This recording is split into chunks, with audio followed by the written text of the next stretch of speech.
বিদায় করতে পারে, আলী বিদায় করতে পারে। আমার মনে হয় দয়ার সাগর রাহমাতুল লিল আলামিন তার উম্মতকে বিদায় করবে না। আমার এতক্ষণ ইচ্ছা ছিল রাসূল শুনলে বদনামের কথা শুনলে শরম পাবো, এতক্ষণ ইচ্ছা ছিল সাহাবীদের মাধ্যমে সমস্যার সমাধান করা। এখন দেখি সাহাবীরা সমস্যার সমাধান দিবে না, বাধ্য হয়ে চলো রাসূলের দরবারে যাই। আমার বিশ্বাস আবু বকর বিদায় করতে পারে, ওমর আলী বিদায় করতে পারে, রাহমাতুল লিল আলামিন তার এই গুনাহগারী উম্মতকে বিদায় করতে পারে না। চলো রাসূলের দরবারে যাই। রাহমাতুল লিল আলামিনের দরবারে গিয়ে দাঁড়াইয়া ডেকে ডেকে বলে, আল্লাহর নবী আমার জীবনের গুনাহ আল্লাহ মাফ দিবনি। রাসূল বলেন, মাফ দিবনি না দিব না সেটা আমি জানি না, এটা আল্লাহর ব্যাপার, কিন্তু তুমি আমার ঘর থেকে বের হয়ে যাও। তুমি কেন আমানতের খেয়ানত করলা? তুমি কেন এমন জঘন্য কাম করলা? এমনি তিনি রাস্তায় বের হইয়া কয়, সাইদ রে রশি ছেড়ে দে, আর এই ছাড়া মদিনার লোককে দেখাবো না।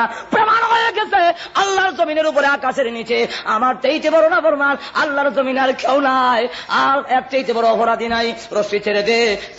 সাইদ রশি ছেড়ে দিয়েছে। তার মেয়ে খামসানা রাদিয়াল্লাহু তাআলা আনহা তিনি রশি ধরে টানতেন তখন। এখন রশি ছেড়ে দিয়া কয়, আব্বা গো ঘুরে ঘুরে দেখেছি রাহমাতুল লিল আলামিন তোমার প্রতি নারাজ, সাহাবীরা তোমার প্রতি অসন্তুষ্ট। আমি কসম করে বলি ততদিন পর্যন্ত রাসূল খুশি না হবে, রাহমাতুল লিল আলামিন তোমার প্রতি সন্তুষ্ট না হবে, সাহাবীরা খুশি না হবে, আমি আল্লাহর কসম করে বলি তোমার মতো পুরস্কার জীবনে কোনোদিন আব্বা বলে স্বীকার করব না। হযরত সাহাবা এবার কান্নার আর কই, প্রভু তাকায়া দেখো, আমার কন্যা পর্যন্ত আমাকে ঘৃণা করে, আমার মেয়েও আমাকে স্থান দেয় না, জায়গা দেয় না। প্রভু গো, আবু বকরের দরবারে গিয়েছিলাম, বিদায় করেছে। ওমরের দরবারে যেতে পেরেছি, ওমর বিদায় করেছে। আলীর দরবারে যেতে পেরেছি, আলী বিদায় করেছে। রাসূলের দরবারে যেতে পেরেছি, রাসূল বিদায় করেছে।